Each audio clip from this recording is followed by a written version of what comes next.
I like to show people how simple things are. I'm kind of a simpleton. I'm not complicated, and I just like to cut through all the crap.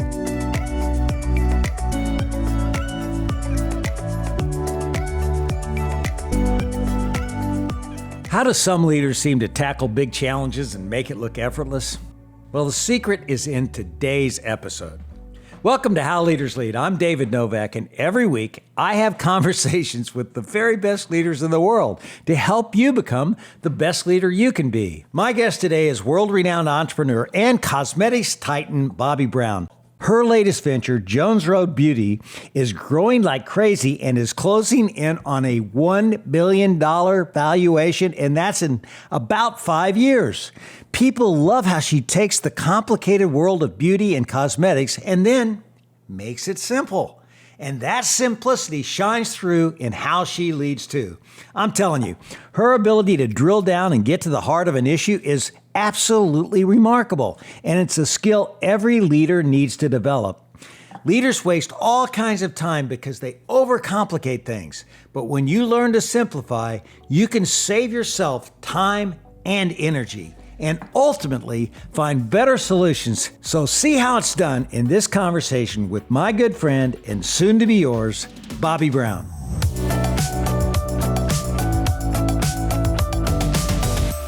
You know, Bobbi, this podcast is obviously all about leadership, but I got to ask you, what was the biggest learning you had in 2024? Let's see. You know, the biggest learning I have had is that I still have so much to learn, right? Like a lot of people kind of get to a point in their careers and they think, well, I've done it all. I know everything. What do I have? No, I have a lot to learn. And I think I've really evolved a lot since starting Jones Road. Now, that's fantastic. And we'll dig into that. And, you know, every year I start out the year, I do what I call my 3x5 exercise, where I write down what I am today. And then that's on one side of the card. On the other side is, how can I get even better, you know, as a leader?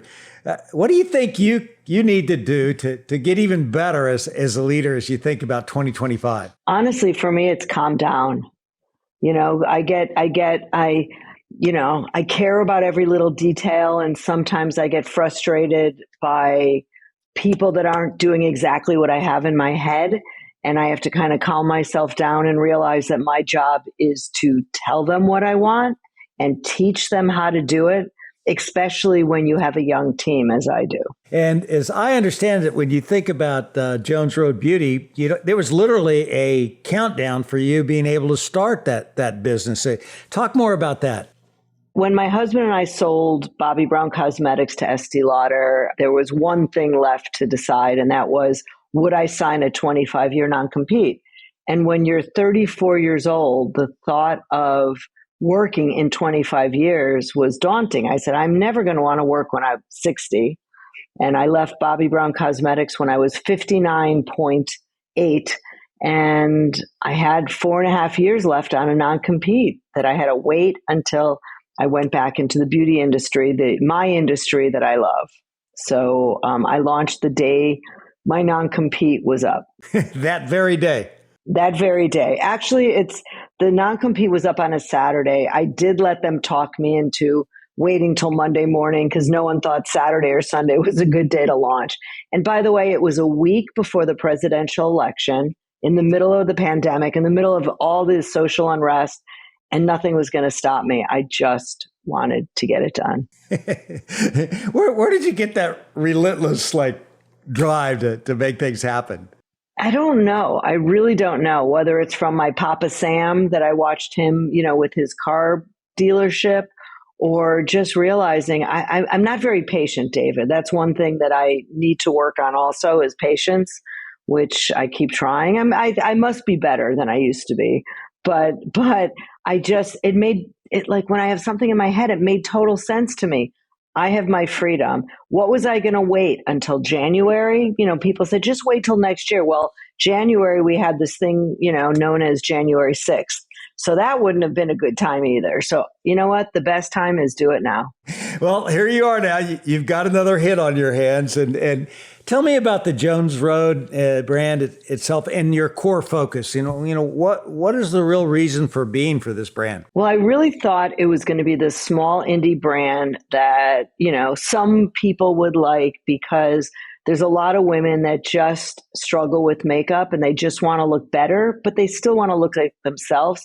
They want to look natural. And it's a brand that is a clean brand. It's without chemicals and it's without heavy marketed, I hate to say the word bullshit, but it's without all of that. It's just products that when you put them on, they make you look better. They make you look like you. There's definitely a Jones Road look. If you are someone that likes contour and over made up, you're not going to like Jones Road. So, I want to make that clear. But I had like a purpose by doing this, because I wanted to teach women of all ages, 20s, up until 100, that you could look better just by doing a few little things. And Jones Road it's, I guess, 4.5 years now. 4.5 years. Boy, time flies. I remember you talking about doing this, brand, and here we are, and I have to be honest, when I heard Jones Road, I didn't immediately think of it being a cosmetic brand. How did you land on that name? It's a really interesting story, because I needed to have a name by a certain day in order to have the creative team kind of start doing the logos. And that's the thing that I love, is all the visual creative things. And we couldn't either get a name, it wasn't available, or we couldn't agree on a name, me, my husband, the kids, whoever was, in my office. And we were driving to the Hamptons, my husband and I. When my husband drives, he doesn't like me being in my device, which is hard for me because I'm always in my device. So I was on Waze and Google Maps because he didn't want to be late. And I looked down, we were somewhere in West Hampton, looked down we were driving to Sag Harbor, and I looked and I saw on Waze, Jones Road. It just struck me. I said, Jones Road. It sounded to me like a bespoke UK British brand that someone, said to me, oh, Bobbi, would you please, take this old brand and make it fabulous again? And I love the UK. And I couldn't use Brown, so Jones. And it was available. So that was a Friday, and Monday we owned Jones Road. I love that story. And Bobbi, there's no question you're like the cosmetic queen, and you've revolutionized the whole beauty industry, and you're doing it again now, and you create these brilliant products. How often do you really go to the customer for input, or just how much of what you do is just your base gut instinct? It's really a combination. What's so amazing now, we used to, I always call it, in the olden days, we would go to, all these companies and do all these surveys, and, I didn't care. I was like, who are these people that are telling us what they like and don't like? But now I just go to my Instagram, I go to my Substack, I go wherever, and I just ask questions. So I learn a lot from my people, because most of the people that follow me they're not haters, they're lovers. So we also have a dedicated Facebook group called The Roadies, Jones Road, The Roadies. Last count, there were 66,000 roadies, mostly women. And they have these communities. And if I ever ask a question, I get infused with information. I need one of the young kids on the product development team to go in and just make a list of all the requests, because I get overwhelmed just looking at them. And I know what colors they want. I know what's working. I know what's not working. And it's instant information. And guess what? It costs zero. What was the biggest insight that you would not have expected that you got from the social media input? Well, I think a lot of people wanted products that the old company discontinued, or colors, things that I created when I was there. And in the 6 years I've been gone, it has nothing to do with me. They get rid of things, things I would have said, don't get rid of, don't be crazy. But they did. So people are like, we need that in the Jones Road line. So I get a lot of information that way. So you get back into basically the startup phase again for a new company. And, what was the biggest leadership challenge you faced going back to the beginning and building a brand from the roots? Well, certainly I didn't do it alone, besides my husband, and we have two board members, really supportive, great, people I can't live without. We had a couple different people on leadership, and they really weren't the right people. And again, they were really young. I don't even think anyone was 30 at the time. And it was not the easiest. And now they're all gone. And the probably the most interesting thing is who has sped up in our organization is a boy named Cody, a guy named Cody that came in to help us with digital marketing. He just transformed our business. We quadrupled when he joined. Then he eventually became the head of marketing, the CMO, and now he is the CEO. And what's so bizarre about this, David, he's 32 years old. He's my son. He's my second child. And so talk about interesting. This kid was on the golf team. He was a strength and conditioning coach. He never was interested in makeup, ever, ever, ever. And he's just this incredible leader. I don't know where he learned it. It's mind blowing. All three of my kids are pretty self-taught on so many things, but he is now the CEO. I am the founder and CCO. So do I report to him or does he report to me? It's unclear. Well, I'm not going to venture to make a guess on that one.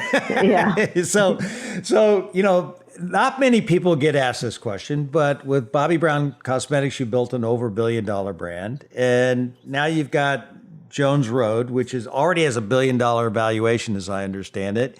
What's it going to take for you to make Jones Road Beauty a $1 billion brand in terms of revenue? I don't know. I mean, I know we finished off last year. I don't know if and it's been printed at 154 million in 4 years. And, we don't have investors.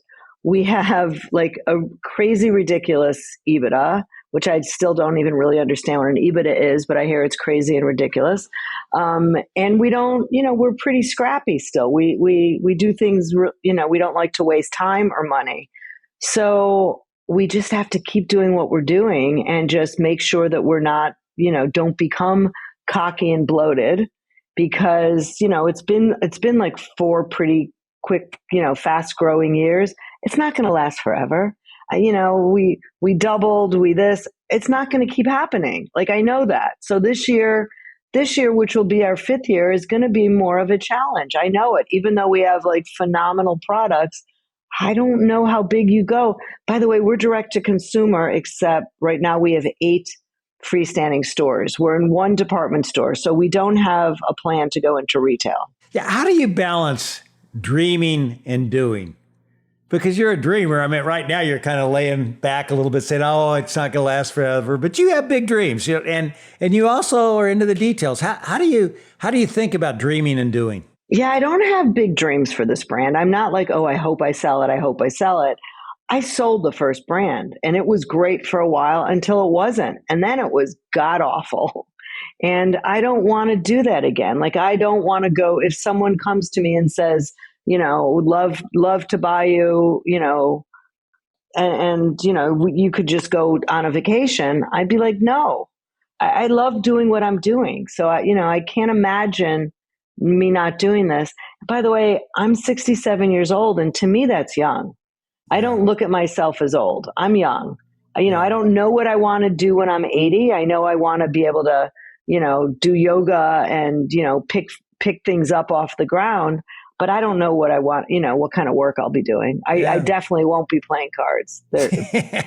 You and me both. I think we both are fairly young at heart in terms of how we look at things, And I want to talk more about what you're doing at Jones Road, but I want to take you back a little bit. I think you mentioned Papa Sam, or I've heard you call him Cadillac Sam before, or whatever, But tell us a story from him that taught you a key leadership lesson.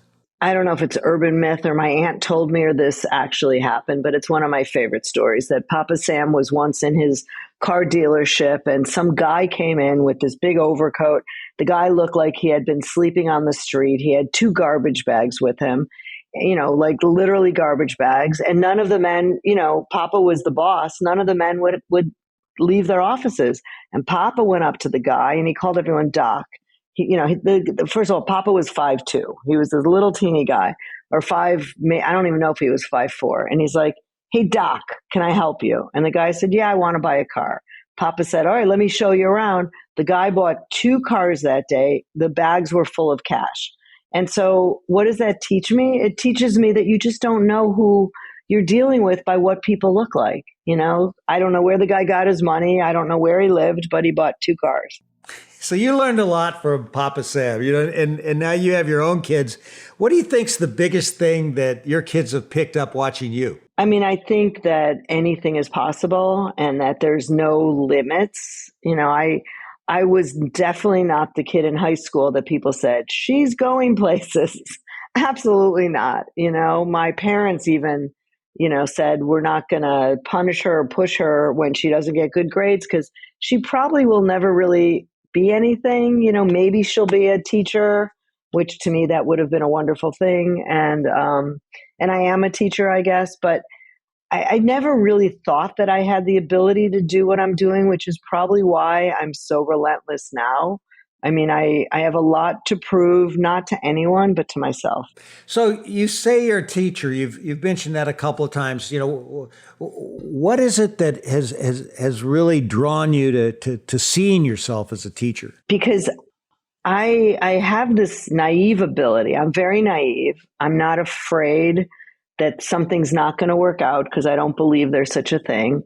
But I also have figured out easy ways to do things, easy ways to put on eyeshadow, easy ways to make myself not look tired, easy ways to do an enormous amount in the amount of time that it would take, half of the time it would take someone else. And so I like to show people how simple things are. I'm kind of a simpleton. I'm not complicated. And I just like to cut through all the crap. I'm like, guys, let me just show you this is better. So I've written 10 books so far. I don't know how to type. Okay. And the first couple books were torturous for me because I'd work with these editors and writers and they would say, "Okay, you've got to write, the synopsis. You've got to write this. You got to write this." And it drove me nutty. Finally, I realized if I could just go into a studio with models and my team and an idea, and let's just do some photography, I will take the pictures and put them in chapters, and then I will write to the photos. And it just made my life so much easier. And so I found a writer that understood that, and she was there with me. Hey everyone, it's Kula. We'll get back to the interview in just a second. Before we do though, I have a question for you. Have you downloaded the How Leaders Lead app on your iPhone? If you haven't, take 20 seconds right now, go to the App Store, search for How Leaders Lead, and download the How Leaders Lead app. In the app, every day, you'll get a 2-minute video that'll give you a leadership insight from one of our amazing guests from our podcast to inspire you and to really get your mind in the right place before you start your workday. So go to the App Store, search How Leaders Lead, download the How Leaders Lead app, and start your day every day with 2 minutes of leadership wisdom. It'll take 20 seconds. Go to the App Store, download the app, and you'll be able to watch every day, just like me, the leadership insight from How Leaders Lead. For those of you who don't know your story, and getting back to this notion of you figuring things out, when did you have that seminal moment, Bobbi, where you said, where you knew you wanted to work out in the makeup world? Well, I didn't know what I wanted to do in makeup, but I knew that I had to go to college. My parents did not give me a choice. I had to graduate. And I knew that I was passionate about makeup.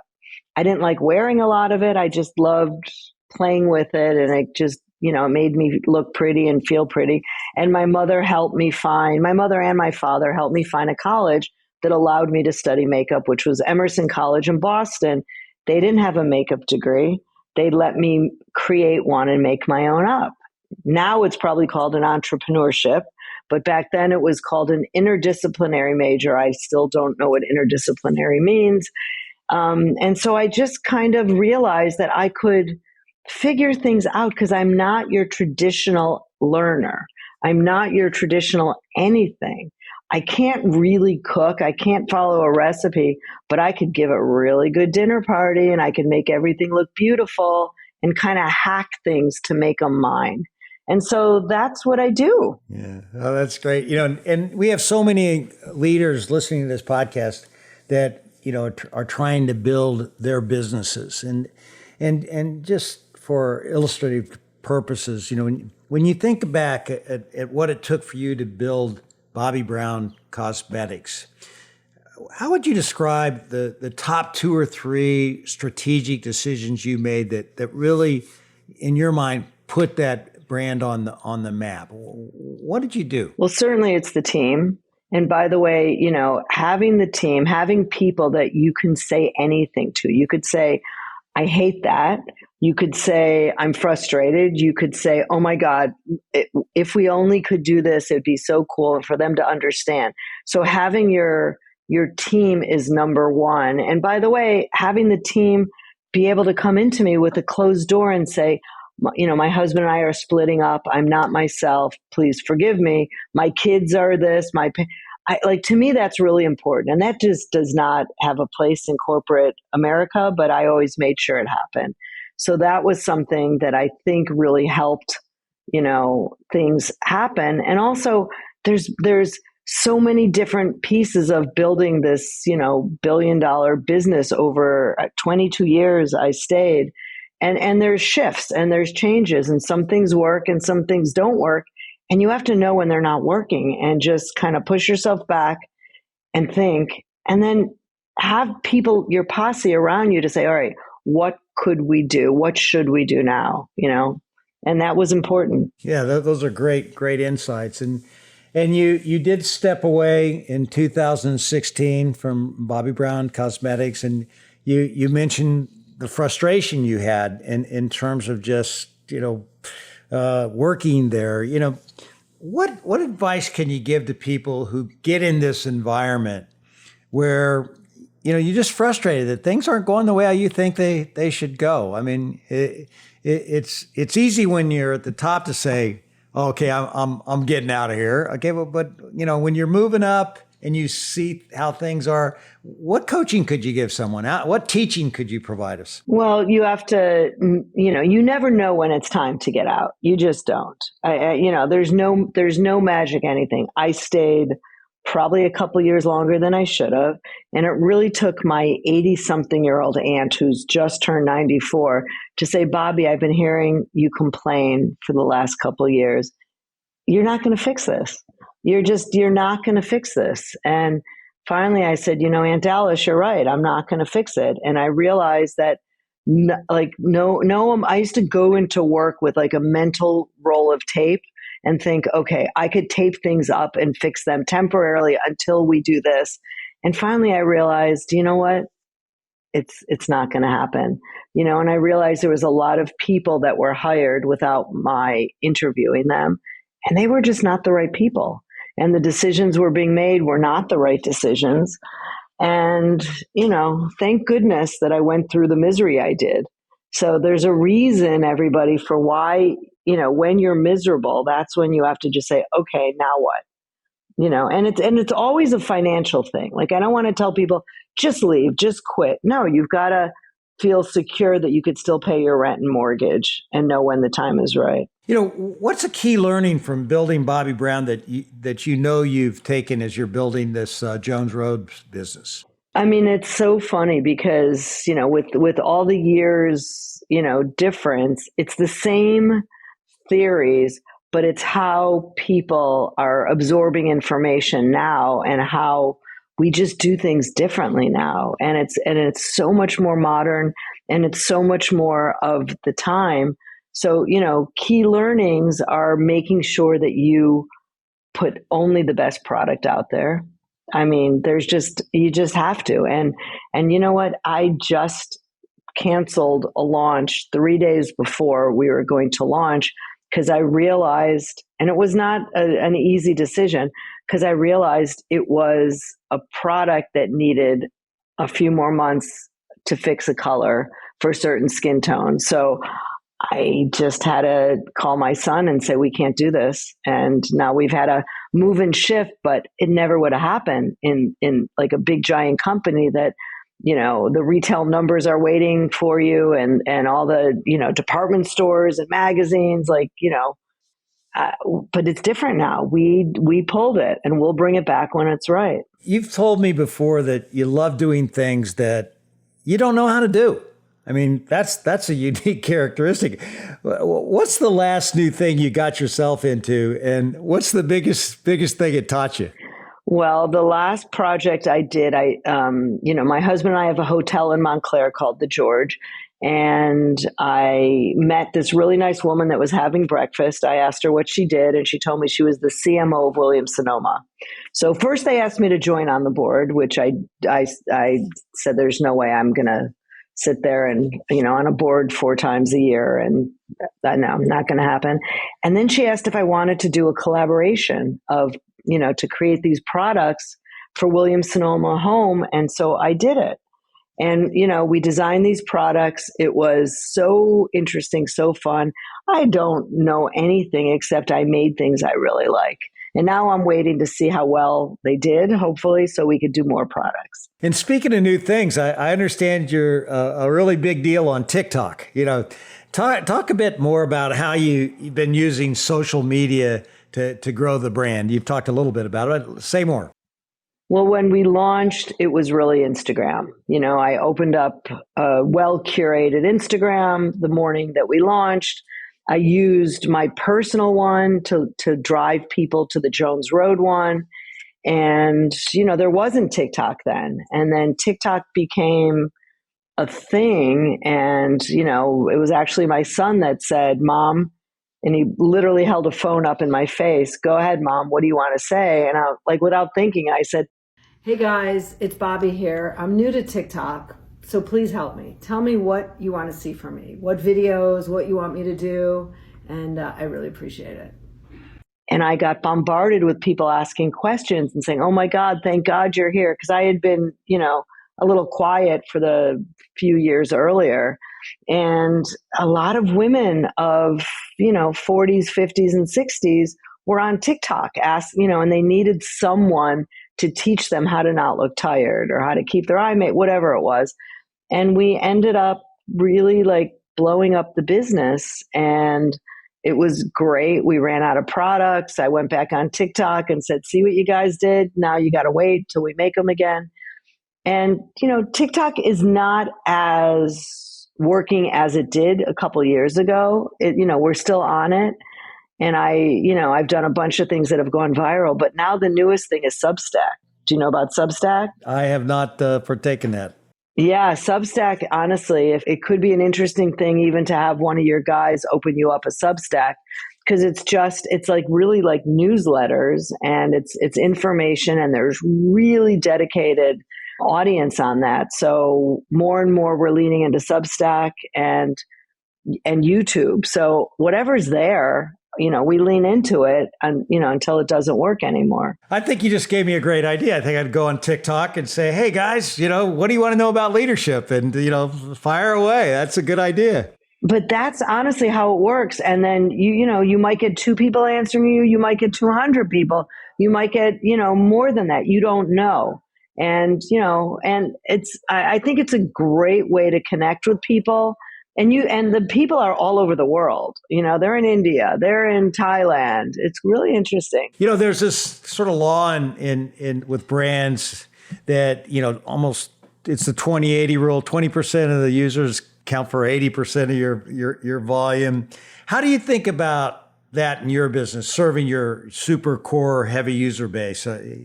Is that something that you really think about, or do you just let it happen? Well, I let it happen. If my son was here, he'd have an answer. He thinks about it. And, I know that, we launched TV ads a year ago. And ever since, honestly, between the social media and the TV ads, we were all over cable.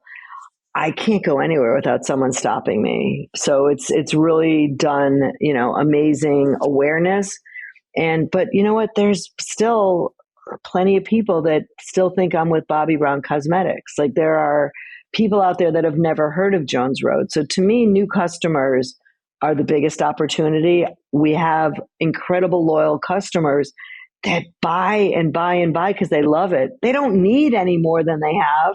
Replenishment, a couple times a year. But so I'm all about new customers. Yeah, that makes a lot of sense. When you have a new business, you want to maximize the trial. Once you get the trial, then you can look at your user base, and that's really kind of what you're doing here. And back to teaching one more time here.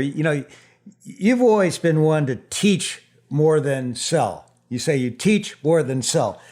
What do you mean by that? I don't want to be known as the person that's hawking my products. I was on the Today Show for 14 years.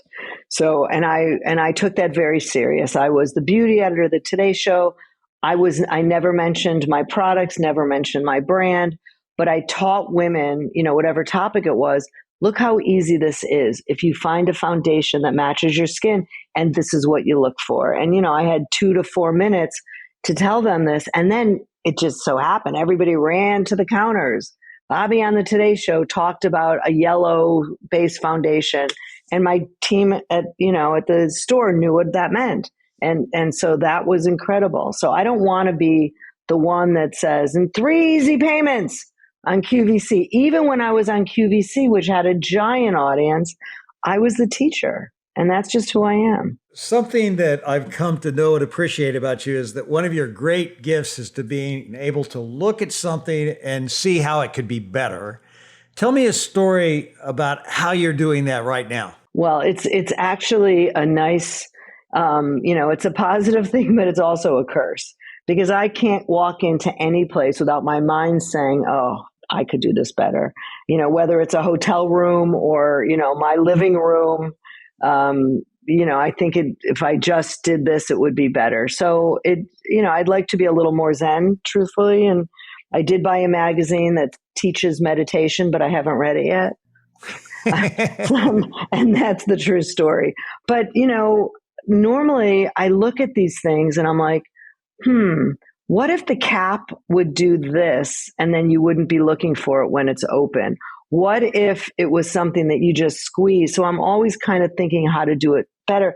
Even when my team puts things in a box to send to an influencer or a celebrity, I'm always like, can you send me a picture? And I'm like, all right, guys, look, if you just put more this and do this, and they're like, oh my God, you're so right. It looks better.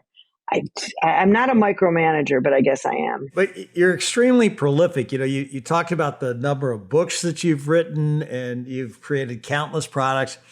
How do you foster your own creativity? Gosh, how do I calm it down is the problem. I don't have to try. I'm really curious. I'm incredibly visual.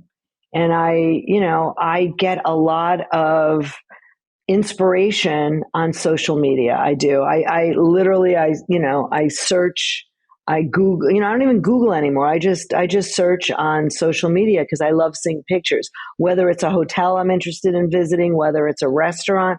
I like to see everything, and that helps me, form an opinion. And I'm always like passing the things I find on Instagram to like my team say, oh my God, it'd be so cool if we did this. Oh, we love that. And so I communicate through visuals. How do you bring out the creativity in others? A lot of people don't see themselves as creative, but when they get the right kind of prodding, they become creative. How do you bring it out of people? Well, I recently just said to the girl that is doing our packaging, that is really, she's been showing me a lot of different packaging from the packaging industry. And I'm like, go to an art store, go to a gourmet food store. I asked her if she ever heard of Dina DeLuca's. I used to get a lot of ideas going to that store. And just look at their packaging, look at the way they're doing things different and what could be brought in. And, at Jones Road, we don't make packaging. We use stock. because we like to keep the cost down to our customers. So we don't, spend a lot of money on it, but you've got to be creative. And you know what? You've got to look outside of your industry sometimes to bring creativity in. You're an elite business mind. I mean, there's no question about it because you built great businesses and you're obviously got the creativity.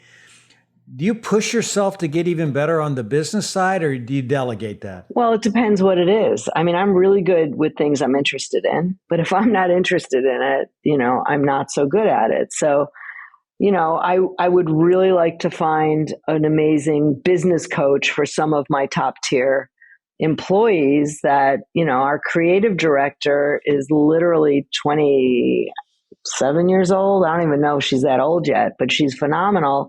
But she's got a whole team she has to lead. So, we don't have, the wherewithal or the time to do that right now, but it's definitely on my list because I do think people have things that they, if they're taught, they'll learn. You were in this corporate environment with Estee Lauder and you stayed with that company building the Bobbi Brown brand for 22 years or so. In that environment, when you got everything coming at you and different, you're different, how did you stay true to yourself? Was it easy for you to do? Yes, it was easy for me because I can't be something I'm not. It just doesn't fit. I mean, I tried that early on in my career, to be the cool person at the fashion shoot, to be the corporate person, it didn't fit. It didn't feel good. So I always, I only know how to be myself. I'm not afraid to say, I don't know what you're talking about, because people talk like they're the smartest people in the universe. And sometimes I have no idea what they're saying. But when they explain it to me, I'm like, I understand. What you're saying is this. And often that, like the big guys would laugh at me because it was so sweet that she just, translated. I'm like, yeah, but at least that's how I understand. And that's how I'm going to solve this problem that all you guys are doing is talking about it. I'm going to find a solution for it. Yes, I know we're down $3 million, but by my CFO at the time, who's still one of my closest friends, explaining to me that some of our products do $1 million a piece, and the new products, have cannibalized everything else. I'm like, well, why don't I just come up with 2 new colors of bronzers? That'll bring you a couple $1 million. And he's like, okay, and we did it, and we made the year because of it. But he took the time to explain to me what was happening instead of someone, some pompous person being, you don't know what I'm talking about. You've talked about the ability to simplify, bring things back to their core essence. And, you take these things that could be seemingly complex and you kind of make them simple for people. How do you coach people on how to simplify things? How do you personally break things down to the bare essence? Well, first of all, I am not on Slack, which my entire team is on Slack. If I want to know something, I pick up the phone and I call and I ask a question. I don't even like the emails that go back and forth. And when there's, a big email chain, I just pick up the phone and call, someone to kind of discuss it. And I just don't want to be on a text. So I just look at things and I'm like, okay, what is the real issue here? What are our options? How can we get this done? What makes the most sense? I don't know if this is like a quality I have because I'm from Chicago. Like the Midwest is very, I know it's not the center of our country, but it's a very simple place to be from. We'll be back with the rest of my conversation with Bobbi Brown in just a moment. Now, talking to Bobbi, I'm reminded of another creative outside-the-box thinker, and that's Jesse Cole, the guy behind the sensational Savannah Bananas baseball team. I love the way he and his team find great ideas, and they go after them with a zeal like I've never seen. We believe attention beats marketing 1,000% of the time. We don't have a marketing plan, David. We have an attention plan. So we get together as our staff every Monday. Today in a little bit, we'll have our OTT meeting, which is over the top ideas and outrageous ideas we can do at the field to create attention and create more fans. And so that is our entire plan that we think about what are we doing that's going to be unique and different. And as you know, David, obviously with all the different brands you had with Yum Brands and Taco Bell especially, you thought dramatically different with everything. It was, what will this product do to create some attention unique and get people talking? And we're so obsessed with that. We learned that from P.T. Barnum, Walt Disney, get people talking. So that's part of the model that we think about. And you mentioned dance. The New York Times wrote a great article on that. It started with a test. Players dancing. Could our players dance every game? Then could we have a breakdancing coach? Then could we have a Bananas senior citizen dance team? And now we have a dancing umpire. When he strikes out someone, he does a full-fledged dance while he's striking out a guy. So it's keep taking it to the next level, which then creates more attention. Go back and listen to my entire conversation with Jesse, episode 96, here on How Leaders Lead. It's very hard to walk away from something that you built, like Bobbi Brown. I mean, you built that brand. And now here you are at Jones Road. So when you think about it, what's been the best part of that experience for you? Which, the first or the second part, or the whole thing? No, the best part of walking away and moving to Jones Road. Well, the best part is success is a bitch. Success, it's like, okay, I did this and, I didn't do it alone, but I didn't do it with all the, people that thought they were responsible for the success, the first time. So I did it my way. And guess what? It worked better. And, it just makes me feel good that I'm not a one-hit wonder. Well, David, I could have been easily. I could have been a one-hit wonder, and that would have been an okay thing too. But I'm not. Do you wake up with that kind of anxiety? Does it, when you go to bed at night, do you think about, what if I'm a one-hit wonder? None of that. Didn't drive you. So what is it that drove you then? It wasn't fear then, right? No, it was curiosity, excitement. It's the naive, thoughts that are, wow, I bet this will work. I think people will like this. Why don't I could do it this way. This makes such sense. And it's so simple. You have an idea, you tell someone, they make it, you work on it for a while, and then you're like, okay, what are we going to put it in? How are we going to tell people about it? All those, they're all problem solving things. And how do we do it in a new way? I'll never forget, during the pandemic, we launched face pencils, these little pencils that cover spots, dark circles. And, they put them in a box, and I always have to approve how it looks. And I said, this looks really boring. So I said, all right, take them out of the outside box, just have the pencils and put the whole range together, and go to the store and get me those stasher bags, which are these clear, rubber plastic bags. Put them in there. So when the makeup artists or influencers get them, they open it up and you could see all the colors. It looks good.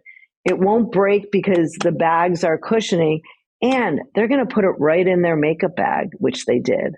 And it was a huge success because we did it not the way other people do it. We did it in this that makes total sense. And it didn't cost a lot of money, but it was a better visual impact, and it was just more practical. Yeah, that's great. Bobbi, I knew it would be fun, and it always is catching up with you. And I want to have some more with my lightning round of questions. Are you ready for this? I'm ready. What 3 words best describe you? Quick, nice, and I think funny. If you could be one person for a day besides yourself, who would it be? Let's see. That's between someone really gorgeous and really smart and really tall.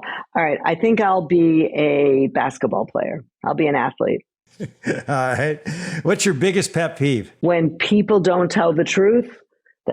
I don't like when people are afraid to tell you the truth. Who would play you in a movie? Well, would it be Demi Moore? People always said I kind of look like Demi Moore. Would it have been a young Ally McGraw? And most people my age have done too much cosmetic surgery, so I don't know. I'm curious, what do you give out to trick-or-treaters that come to your house? Well, for decades, I gave out makeup. My husband gave big candy bars. I gave out makeup. At one time, we had to get 2,200 or 2,400 pieces of makeup. But we moved, and when people come to the door, we're like, no, Bobbi doesn't live here anymore. So we had to stop. You've had so many celebrities that have used your products over the year.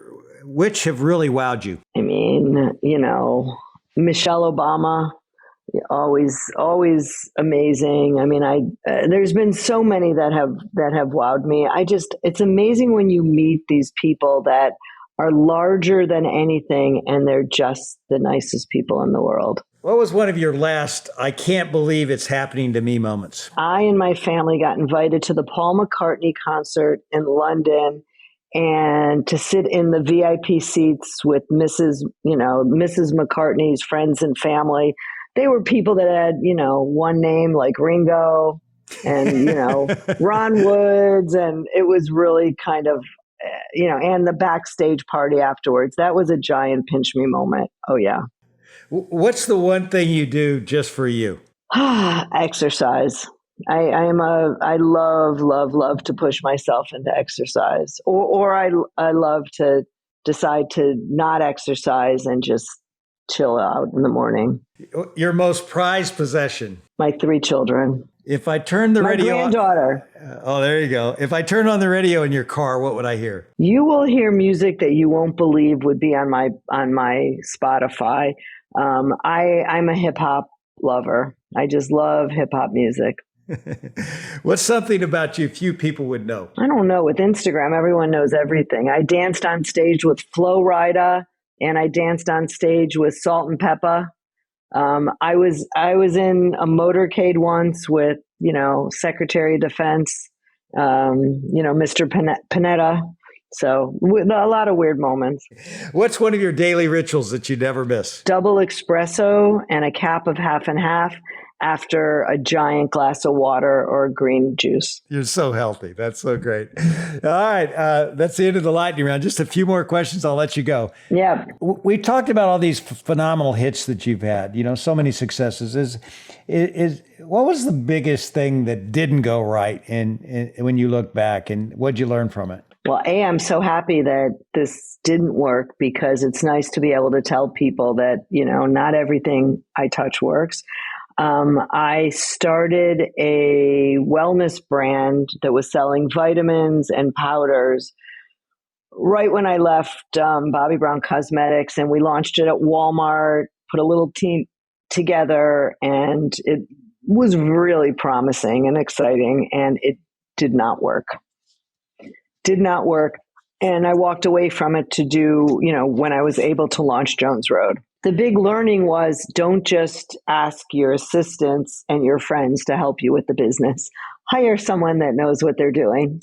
All right. You're a mother of 3. What's a best practice you'd share about leading at home? Let your husband think he's leading. Love it. I've heard you say your lifestyle leads your work style. What do you mean by that? It means they work together. Luckily I don't have to commute anymore. And,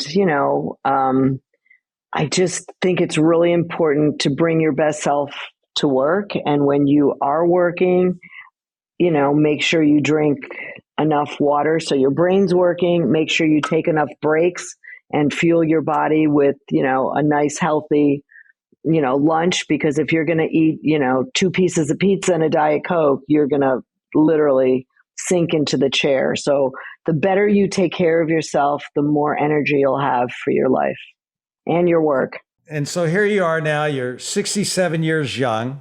You don't even think about your age. You're much, much younger in terms of how you approach everything. So I'm curious, what do you see now, especially after being such a serial entrepreneur? What do you see now as your unfinished business? Well, I want to continue to build muscle in my body. Like, I don't think I've reached where I'm going to end up. And this year, I'm very proud. I gained 3 to 4 pounds of muscle, lost one pound of body fat. So, that's when I don't have a lot of weight to lose. So I had to work really hard with the weights. And I'm really proud that I can get up off the floor without holding on to my hands. So that's something that I'm working on. I'm also working on how do we as a company get better without, hiring a bloated organization. All makes sense. Last question here. What's one piece of advice you'd give to anyone who wants to be a better leader? Breathe,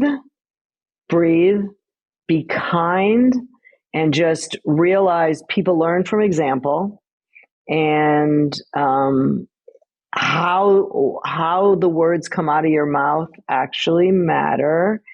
And, create an environment where people are comfortable to come in and close the door and tell you a struggle they're having.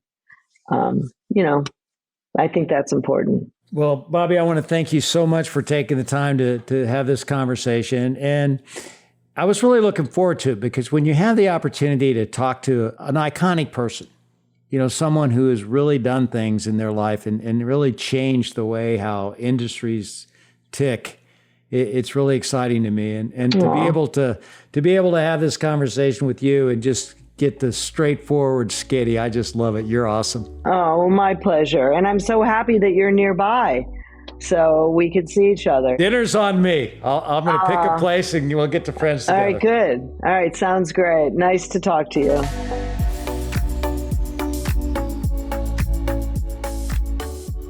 Now, it's easy to see why Bobbi has built such a devoted online following.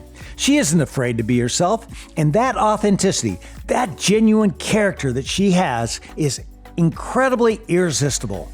Truly, Bobbi is one of the most original and creative thinkers I know, and she's not going to overcomplicate things. In fact, her ability to simplify, to cut through all the crap, as she puts it, helps her spot ideas and solutions that other people miss.